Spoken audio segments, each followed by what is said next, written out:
Interview ni Corina Sanchez kay Diwata hindi ka na daw namamansin kapag walang dala-dalang regalo. Patanong ni Corina Sanchez, at habang patagal nagiging pabignedo ang ulo mo. Ano ba yung usap-usapan na lumaki na daw ang ulo mo at mayabang ka na ngayon? Hindi ka na daw namamansin kapag walang dalang regalo. Grabe. Grabe! Ito naman yung pinagmamalaki kong Seeking Joy at saka yung Paris Overload ko na rin yung kawali at saka yung charap ko. So, pero may naman tayong barbecue, may Seeking Inasal. Pero, siyempre mag-isa ka lang naman, kaya ito lang muna kapatikin ko sa'yo, baka di mo makain lahat. O, hindi pa ako nag-aalmusal last month. Kayang-kaya ko yan. Teka muna, bakit Paris? Paris kasi, Naisip mo, bakit Paris? ano, kasi di ba Lugaw, ano? ito kasi bago ko nag-start, nakita ko kasi talaga hindi man yung ibig sa Paris dati sa mga kalsada. Hindi ba kalsada naman ako galing. So, kaya ito yung naisip ko, i-business kasi para mas madali pag Paris yung pininta ko, mas maraming bibili at saka pagkain siya. Okay. So, kung galing ka sa ilalim ng tulay at walang-wala ka, paano ka namuhunan? Ayan, ito na nga, nag-start tayo, hindi muna Paris. Nag-start tayo ng 5,000 pesos na ito kung saan sahod ko ito ng construction worker ako. Construction Yes, ka? construction worker ako dati. So ngayon, kaya ako nawala sa pag-construction kasi di ba nag-pandemic, bawal lahat ng mga trabaho. So may naipon akong 5,000 pesos na sweldo ko. Ayan yung pinuhunan ko ng sigarilyo, soft drinks, na muna yung mga tinda ko dati. Ganyan, tapos yun nga, medyo maging maganda naman at saka naging masinop ako yung kitaan doon. So hanggang sa nag-ipon. Tapos may friend din ako na wala ng trabaho kasi dahil sa pandemic, ano naman siya, tigaluto. So dito ko na-adapt yung pagluluto ko sa kanya, tinuruan niya ako. Ayun, okay. Kaya naging Paris na siya ngayon. Pero may mga sigarilyo soft drinks pa rin naman ako. Diwata Mini Mart ako. Hindi ko rin nawala yan siyempre kasi hindi naman Diwata Mini Mart. Ayun sa kapila. Ano lang yan? Ang kasunod na yan, Diwata Mall. Diba? Hindi yung Mini Mart Yes, sa lamisa lang ma'am. nakalagay. Bakit? Libre Tinawag lang ko lang naman siya yan. ng Mini Mart para Yes. maganda pakinggan. Yes. Kulay.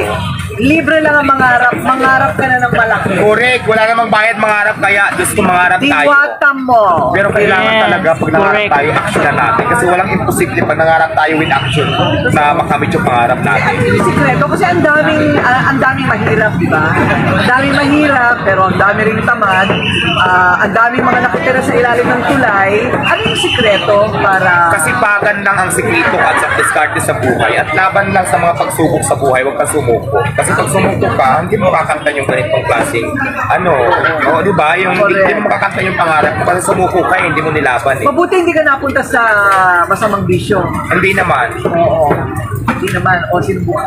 Nasubukan ko yan pero para hindi pare pagpatuloy pa natin. Wala namang ganda sa itulog yan. Oo, kasi nagne-negosyo ka na, wag na, hindi ba? Okay, so, yung regular na pares, hindi ito yun. Hindi. Paano mo naisip na ang rekado mo ay chicharon bulaklak at saka, Lechon kawali. Lechon kawali. So ito na nga, dati kasi beef pares talaga ako with beef mami. Ganun yung tawag dito sa mga pares kanto. Kaya lang, sa lugar namin, sa sobrang dami na magpaparis, parang pari-parehas na lang kami ng tinda. Nag-isip ngayon ako ng kakaiba. Naisip ko yung overload. Actually dati yan, may kasama pang tuwalya yan, tapos balat ng baka, o baboy ba yun ay, mga ganyan. Kaya tinawag ko siyang overload. Ngayon sabi ko sa halagang 100 pesos with anti-rice, parang lugi ako. Tinanggal ko ngayon yung ibang kasangkapan dyan, ginawa ko lang 2 menu para hindi makulugi sa anti-rice. So, lechon kawali na lang natira, saka sarong bulaklak. So ayan, dyan ako nakilala, yan yung pumatok sa tao. So may kita ka naman. Sabi nila, paano pa kaya kumikita itong si Diwata? Ay, napakamuda. So, kumikita ka naman. Mayroon naman, bariya-bariya lang. Hindi na ako naghahangad ng malaking kita. Ang importante dito, marami tayong napapakain na busog sila. Marami tayong natutulungan. Ako naman, kumita lang ng 500, 300. Matira, okay lang. Basta ma-shoulder ko lahat ng expenses ko. Masuldahan ko yung mga tao ko. Lahat ng mga expenses ko, mabayaran ko. Okay na yun sa akin. Pero may kita naman, kaya lang hindi talaga kalakihan. Pero ang yaman mo na. Paano nangyaring yumaman ka? Hindi ako mayaman. Actually, yung pera ko, bigay-bigay lang ng mga mayayaman din. So, wala pa akong yaman, madam. Gumanda lang ako, pero hindi pa ako mayaman. Okay, ang mga quotable quotes niya, one-liners. Dating nabubugbog Ngayon, dinudumog. Sino na bumubugbog sa'yo? Kasi di ba nabugbog na ako dati, yung nag-viral ako sa balita, yung mga time na nasa ilalim pa tayo ng tulay nakatira. Ayan yung trending ano ko na nabugbog ako. Tapos yun, okay naman. Ano yung background mo niya? Nakikita ko ito. Ay, ito, Ano oo. nangyari dyan? Ano to mukha ko ng boyfriend ko dati, kaya lang iniris ko na kasi naghiwalay na kami. Wala na siyang karapatan manatili sa katawan ko. Ah, boyfriend. Ano naman sa'yo dyan? Binuhusan ka ba ng asido? Hindi, pinairis ko lang. Ako lang nag-iris niyan. Ang kinanong-ganon Pina-iris ko doon sa kilala ko nagtatato. So, ganyan yung lumabas. Pero okay naman, hindi naman siya masakit. Yan! So kayo, hindi ka na magpapatato. Hindi na ako magpatato ng mukha ng lalaki ko kasi ano, pag naghiwalay kayo, babakas naman siya pero wala na siyang mukha. Tinanggal ko na. O, fake lang na lang Kailangan matitira. siguraduhin mong may forever bago ka magpatato. Ano? O so, ano naman ang feeling ngayon na sikat ka? Pumila po kami dito ha. As in, naghintay po ako. Para matapos yung unang nag-interview sa kanya. Nahuli pa ako. Ang aga kong nagpilikmata ha, para sa'yo ha. Pasensya ka na ha. Kasi ano Nagme-makeup talaga. ako ng alas 6 ng umaga talaga para dito. So ano naman ang feeling na sikat ka na ngayon pagkatapos ng buhay mo dati? Ayan, ano, masarap lang sa pakiramdam. Feeling maganda, pero nakakapagod din pala. So, Pagod talaga yan. Magsalita ka lang dyan okay lang naman. Okay lang naman ang feeling ng isang maganda pala. Kasi ngayon lang naman ako gumanda ng ganito. Nakakapagod, pero laban lang. Okay. Tapos syempre, di ba, yung mga ibang hindi lang napapicture kung ano na nang sa buhay na pinaglalaban. So, ako naman talaga minsan, busy sa negosyo natin, di ba? Ang hiling ko lang naman, minsan bigyan niyo ako ng time para makapagtrabaho din. Di ba? Kasi hindi naman pwedeng dyan na lang ako nakaharap sa camera ng buong maghapon kasi hindi ko na namamanage yung tindahan ko na mababayaan. Correct. Uy, thank you pinakain mo pa ako. Ay, walang anuman, madam. Oo, salamat. Ang sinasabi kasi nila dati talagang madalas, pag hindi daw kilalang tao, hindi ko daw pinapansin. Hindi totoo yan. Sila madam kasi itong mga to, naka-schedule to. Correct. Diba? Correct. Katulad ng nauna kanina, naka-schedule yun. So ngayon kung gusto nyo naman ma-interview ko na katulad kila madam, magpa-schedule kayo ng araw. Kasi di ba pagdating nyo dito, biglaan na lang tayo, tapos may ginagawa ako. Tama. Pag sinabi kong mamaya na, galit kayo, masama na ugali, nagbago na, wag naman ganun. Pero kung yun ang gusto nyo, eh, hindi ko naman kayo mapipigil doon kasi kayo yan. So, nakakarating sa'yo yung mga pambabash sa'yo na gano'n? Actually, yes. Kasi napapanood ko naman sila sa social media talaga. So, yun lang. Tapos, paano ka pumatol? Pumapatol ka? Minsan, pero pahapyaw lang. Kasi ang importante kasi sa akin, negosyo ko, hindi naman sila eh. Kasi alam mo ba, pag alam kong hindi naman makakatulong sa akin, hindi ko pinapatulan kasi mas focus ako sa negosyo ko. Kasi dati wala namang ganyan eh. Kasi at the end of the day, ako pa rin naman mag-aangat sa sarili ko, hindi naman din sila eh. Kasi imagine mo, nasa ilalim ako ng tulay, yung mga kahirapan ko, wala naman yung mga yan eh. Natulungan ba ako ng mga yan? Hindi naman, para intindi ko sila ngayon. At saka nagsikap ako ngayon, hindi ako nabuhay sa hingi-hingi. Mga sinasabi nyo, pag walang dala, hindi ka entertainin. Nagsikap po ako. Tumayo ako sa sarili kong paa para makaangat ng konti sa buhay. Kaya wag niyo sa akin ipamukha na nanghihingi ako sa mga nagbibigay sa akin. Sila lang po yung nagbibigay sa akin. Nagpasalamat din naman ako. Pero sasabihin nyo na parang umaasa ko. Hindi po totoo yan. Alam nyo po kung gaano ko pasipag. Ano bang pangalan mo? Diwata. Hindi, nakalimutan ko pangalan niya kasi ang sarap ng pares. Nakakalimutan mo yung pangalan mo? Kasi masarap. Salamat, madam. Diwata nga pala, no? Okay, sige. So, yung bumugbog ba sa'yo? Dapat tao. Wala na yun kasi actually yung isa nga nandito na sa akin at trabaho pang gabi. Di ba, friend ko rin naman yan sila, kasama ko sa ilalim ng tulay. Pero okay na yun, sabi ko nga, lesson learned. Lahat ng pagkakamali natin sa buhay, sana matutunan namin. Pero muna, yung isa pang binabash sa'yo na binigyan ka ng kotse, binigyan ka ng milyon, anong balak mong gawin doon? Actually, kinabi ko yung pera para for my future kasi plano ko talaga mag-expand pa ng Diwata Paris. Okay. So, lahat ng binigay na yun sa akin, actually si Madam Rosmar ang nagbigay niya sa akin. Okay. Tapos yung sasakyan naman na binigay sa akin nung may-ari ng isang kumpanya ng sasakyan, ginagamit ko naman dito sa tindahan ko, kamalmalite, service ko. So, malaking bagay yun. Kasi, Ganda ng pamalente niya. oo, nagagamit ko siya pag namimili ako kasi pick up yun eh, may kagaan sa likod. Malaking bagay yan para sa akin. So, yung pera nakatabi, nasa nakatago. O yung mga pamilya mo naman na Ayan, yung mother ko nandito sa akin, sa bahay, kasi mother ko edad na 74, so hindi niya rin kaya magtrabaho. Ginawa ko na sa bahay na lang siya. Mga kapatid ko dito, sa akin ngayon, mga mamangkin. mga dating nasa probinsya ngayon. Oo, nandito sila ngayon. Saan ka? Samar ako, Northern Samar. Samar, malayo rin. So, nakakatulong ka na sa pamilya. Medyo mas maganda na ngayon ang buhay. Yes naman, hindi naman maganda, pero kung hindi kami dati nakakabili ng ulam na halagang 100 pesos, may nakakabili na kami at saka nakakain na kami ng 3 times a day. Kung dati 1 day 1 eat lang kami kumain minsan, so ngayon na kumakain na kami ng tamang oras. So yun lang naman ang pinagkaiba.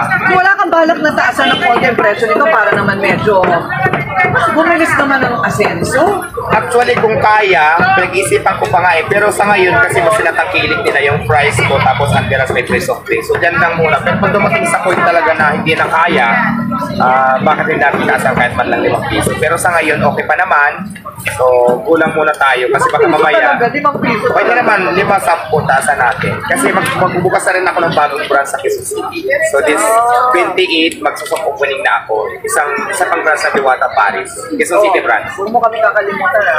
Ano may budget na doon para sikat yung Darating parisan? ang araw, ako naman ang mangungutang sa'yo. Diba?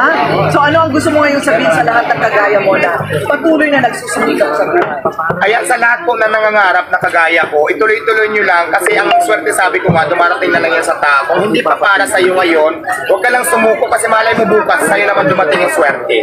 So, pagpatuloy nyo lang kung ano yung mga pangarap nyo, kung anong gusto nyo sa buhay, na wag lang kayo susuko sa laban ng buhay. Kasi malay nyo bukas, di ba, kayo naman yung swertihin. Ganun lang yan. Kung sumuko kayo, yun natin sa inyong swerte kasi sumuko kayo. So kung may pangarap kayo, sundin nyo na at tuloy lang ang laban. Kung nadapa kayo, bangon ulit, lalo nyo panggalingan. So yun lang. Yun lang, at kumain na tayo. Sige, kumain na po kayo, madam. Okay, teka muna. O, sino daw nagpapakilig sa'yo ngayon? Siyempre mga lalaki. Sino nga? Sino nga sa kanila? Marami yan. Marami. Ayan, isa pa tong nakaano. Nakamaroon. Sa akin. Ay, lumiligaw talaga. Ako. Bulgar bulgar. Okay. Huwag mo silang gagastusan. Kaya nga ayaw ko muna, marami naliligo ngayon, ayaw ko muna mag-boyfriend kasi nga, baka mamaya Badger. kung nag-boyfriend ako ng dalawang lalaki, bukas wala na akong puhunan. Kaya gusto ko magpayaman muna, mag-ipon muna at bago mag-boyfriend kasi feeling ko, pag marami ka ng pera, mas maraming boyfriend. Correct. Kaya ngayon wala muna akong boyfriend, ano lang muna, tikim-tikim lang muna. Dun sa ating kay saya-saya, bilhin natin yung pares niya. Diba? Tapos mamimigay tayo ng, papakain tayo sa mga bata ng pares. Pero bibilin natin. Kikita ka. Sige ho. Sige go. Go tayo dyan. O so, Diwata, ngayon nasikat ka na. Ano ba yung usap-usapan na lumaki na daw ang ulo mo at mayabang ka na ngayon? Okay. Hindi ka na daw namamansin kapag walang dalang regalo. Grabe. Grabe. Walang katotohanan, ma'am. Walang Ayun na nga. katotohanan. Wala naman akong dala. Ay, ang dala ko sa kanya pares. Pares ng chinela. Okay. Okay lang yan, ma'am. O, walang judging ha. Don't judge me. Kasi kinakain ko siya. Mabilis lang kami.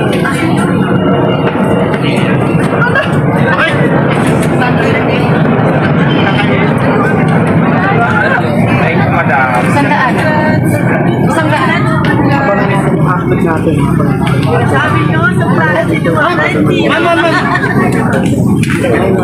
Ang inyong. Okay.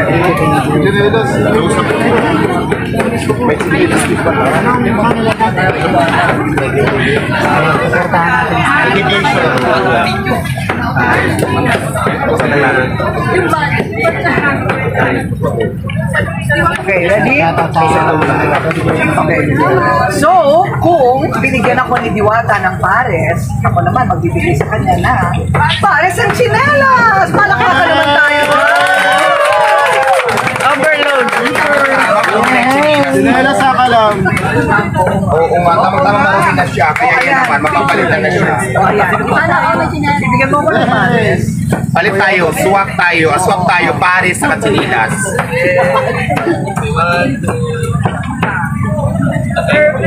Okay, salamat. Salamat, Kung madam. makukala sa ito, bigyan niyo siya ng Kasi ito, size piling ko niya. lang. Kasi babaihan yung pako eh. Salamat. Salamat Madam. Ingat ka. Thank you so much sa time. Thank you. You wanna talk to me? May para ba yan ni Yung Madam? director naman namin, alam ko sabi nila masarap, pero ano ba laman nun? Sanay ako sa beef. Pero nung kinain ko yung chicharon bulaklak Chicharon na, bulaklak, ma'am. na ano, malutong pa rin siya. Tsaka yung ano, yung kanyang, ano yun? Yung lechon kawali, malutong habang may pamatay. Wag lang sobrang dalas. Dapat meron kang maintenance. Oh, salamat.